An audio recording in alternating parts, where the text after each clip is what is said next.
And in fact, we do. This is a topic that goes all the way back to Mars Park Avenue in the 1960s.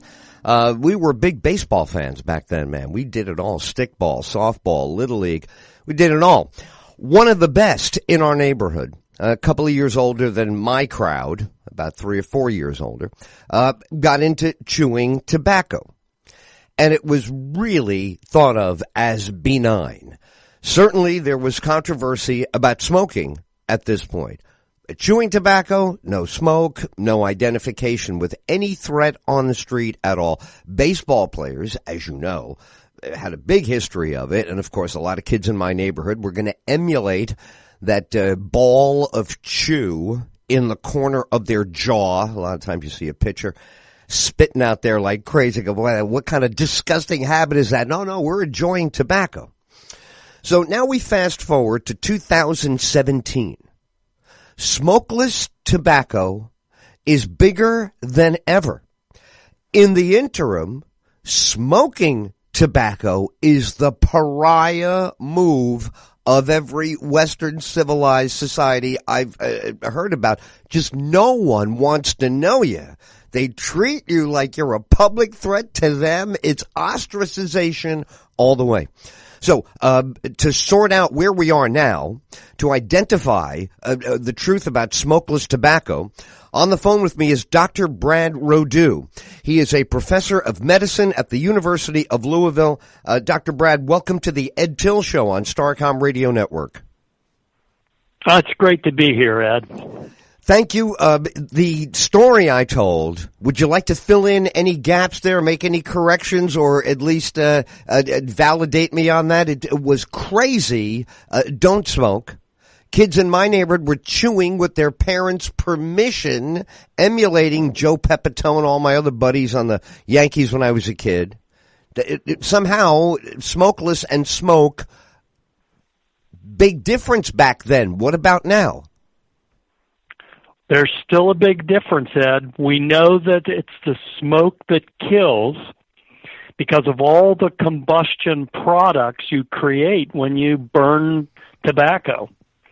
But smokeless tobacco, on the other hand, has very, very few risks, if any. A federal study back in October found that men who chew and dip in the United States have no risk for mouth cancer.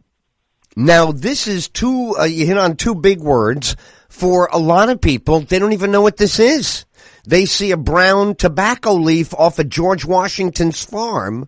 Then the other guy's got the dip. We're not sure if it's dipping salad dressing. What exactly? Because, with the same thing with the cigarettes, right?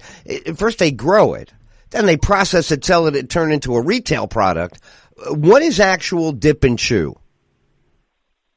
Dip is moist snuff. It comes in the round cans that look like hockey pucks. Chew is shredded tobacco that comes in foil pouches. Red Man, mail pouch. Now, the snuff is the one from the revolutionary times, right? Didn't they do snuff back in the Continental Congress? There's references to snuffing and sniffing and having these powder holders on them. So that was snuff tobacco back then? Well, snuff is a general category, and moist snuff actually comes from the Swedish word for snuff, which is snus. So the Swedes started using snus 200 years ago or more. And some of them emigrated to the United States, and that ground tobacco was called snuff here. Now, there is a powdered snuff, a fine powder, that has been used in the U.S. since the Civil War. And it's been mainly used in the South by, believe it or not, women who put powdered snuff in their mouth. That's not a product that's used very commonly, and it's a product we don't recommend because it does have some very, very low risk for mouth cancer. But American chew and dip, no risks whatsoever No risk for mouth cancer. So a question, now this is a question really that was emerging back in the 60s, and you would never get a definitive answer. I don't know if their research was so preoccupied in a different direction they didn't have a finding, or they didn't want to hear the question because it was taking them off their general campaign. But it seemed to me nicotine is not the problem. Nicotine doesn't give you cancer. Am I right or wrong? You're exactly right, Ed. In fact, nicotine doesn't cause any of the diseases that are associated with smoking. Doesn't cause cancer, doesn't cause strokes and heart attacks, doesn't cause emphysema. All right, so what is this built on then? Is this sincere on the other side, so as to say, well, they'll catch up with the problems there too, these poor deluded tobacco consumers, they have blind faith over here, but common sense, all contact will finally be Is that their sincerity, or are they saying, look, we don't like it. We don't want to hear about it. We'd like it to be gone. And I hate to throw this in, but listeners have said this to me. You know, the passion here, Ed, is that tobacco represents racism, represents the plantation, and it's the last vested. I said, you are really out of your mind. No, you don't understand, Ed. So this is who I've heard from. Help me out with what is this imprecision that they're satisfied to wipe out stuff that doesn't even hurt me. Well, that's exactly right. It started out as a legitimate war on smoking because we know that smoking causes lung cancer and a bunch of other diseases. But we saw this transformation in the 1990s to a war on all tobacco use. And that wasn't legitimate. It's not real. War on tobacco. Right. They make tobacco like heroin. Tobacco. Exactly. Now, you're going to verify me or tell me I'm nuts, but I happen to live in an area that is of great Indian tradition, Native American tradition. The great Wappingers tribe and the Wappingers Falls, historic, really way back, incredible people. They, like so many others, found medicinal uses for the tobacco crop. They were not only not dying, they were aiding and abetting their healing with it. Am I off base? Well, Native Americans have been using tobacco for thousands of years. In fact, Columbus found tobacco and discovered tobacco for everybody else in the world, and they started transporting it from this continent to everywhere else. Now, natives did use tobacco mainly for ceremonial purposes, and they did use it in a medicinal way, although that has never been really validated. But one thing has. Right. Tobacco and nicotine are used by humans to make them feel better. It has a great benefit for humans to use tobacco. Boy, you said it. You said it, Dr. Brad. I really want you to say, you're going to say, Ed, please don't, no, please, one more time, say that with that authority, clarity. Don't change a word, because this is so brainwashed in the opposite direction. It's crazy that we were never following through on, is it the nicotine or is it the cigarette? So go ahead. One more time. In the history that we know of, what is true about tobacco? When you burn tobacco, you create thousands of toxic chemicals. And after a career of smoking, those lead to cancer, heart attacks, strokes, and emphysema. When you don't burn tobacco and just enjoy it and consume it in smoke-free delivery systems like smokeless tobacco and e-cigarettes, there are very, very few, if any, legitimate health risks. I'm telling you, I'm so proud to have you on the show.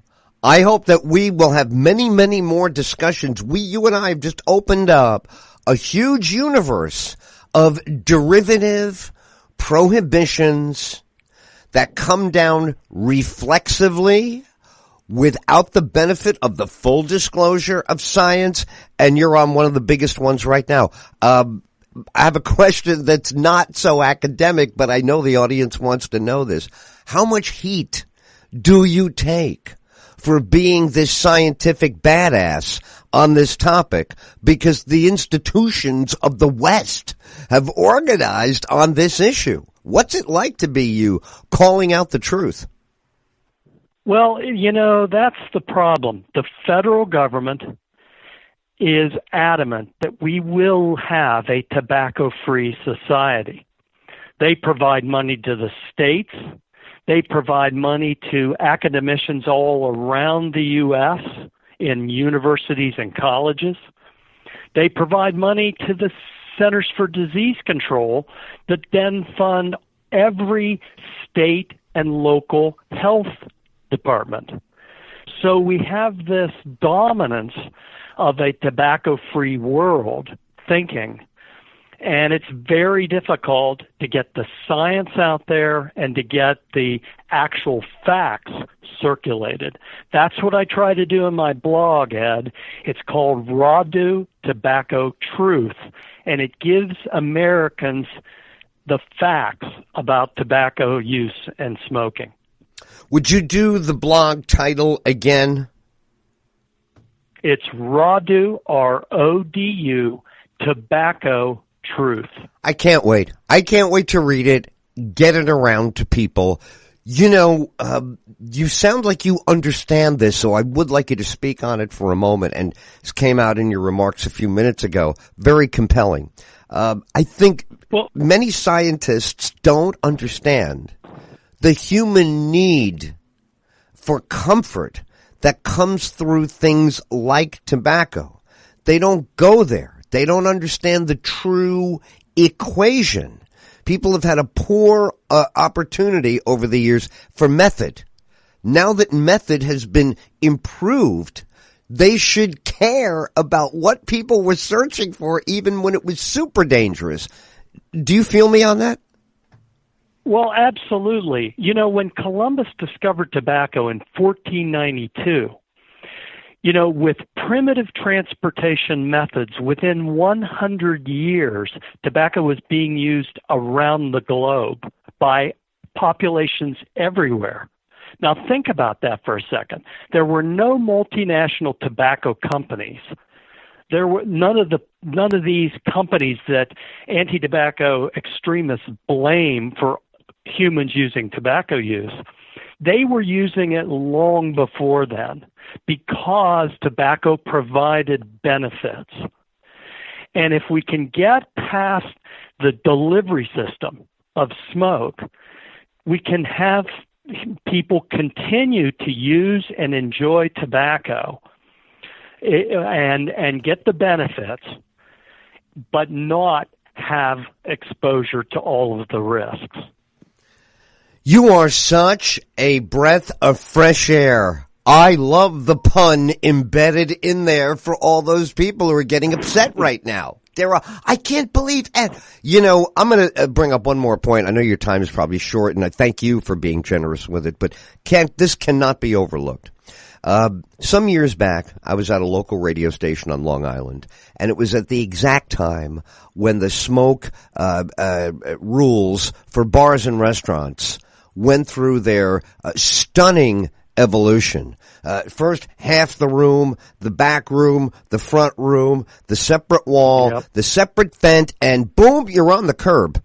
That was how it went. It went from summertime with venting to we were on the curb freezing our butts off, and we were in the entertainment business at that time, doing stand-up comedy and having our customers, our clients, freezing, and we're freezing, and we're going back in there and performing. It was hysterical the first year, hilarious to watch. Everybody getting shoved around by the government on this. Left a bad taste. This is what I think is a turning point. where maybe you can enter with this liberation of thought, because we certainly hit the nadir in oppressive society without knowledge. Well, absolutely, Ed. I mean, I'm not a fan of smoke. I would rather not be in a room where people are smoking. But to claim that secondhand smoke is an instant killer, I mean, that's going beyond the pale. Studies show that chronic long-term exposure to smoke is not healthy. But an occasional whiff of smoke, from the fact that the government now has to tell private property owners how to maintain their environments, is inappropriate and an overexercise of government authority. So, we tried to actually validate these claims that secondhand smoke is causing people to drop dead from heart attacks. And we couldn't do it. In the data we have, we could not confirm those outrageous claims. And so while indoor air should be relatively clean, the whole concept of secondhand smoke driving diseases is simply unfounded. Dr. Brad Rodu is professor of medicine at the University of Louisville. Academia has been getting a rough time in conservative circles. You are exactly what conservatives would like to have more of: critical, objective thinking, discerning, making distinctions. They're carried away on the other side. And that's a bad thing in science. You don't want a lot of, kind of crowd mentality. It doesn't make for good science. Thank you for standing apart from so many, to bring what I think is just the necessary message of freedom. Hold on. We're banning too much way too fast. Will you come on? I'm sure you will, right? Will you make time to talk about this topic as it continues to emerge in the news? Because this is going to be a big battle. I'm sure you know it. I'd love to stay in touch with you, Ed, and be happy to be on your program anytime. Please, and I will get right on your blog and start mentioning and using you as a reference on this. Maybe we can move this thing a little further. The last thing we need is excessive oppression over bad information. We don't want to make accidents in this area. We don't want to be wrong in an area where we could be right. Thank you for keeping us straight on this today, Doctor. You're welcome, Ed. You're perfectly on target. Awesome. Hey, one more time, do your blog for me and everybody else. Your blog is found at what location? Rodu, that's R-O-D-U, Tobacco Truth. You're terrific. Thank you for being with us today, Dr. Brad Rodu. The Ed Tyll Show, Starcom Radio Network, news, weather, traffic, sports. Wall Street's already been closed 30-plus minutes, and the newsroom is like, Ed, you're running late. I know I'm running late. We just made news right here. Here's the news. The tobacco abolitionists are going to have to face the truth. Dr. Brad Rodu is on the case.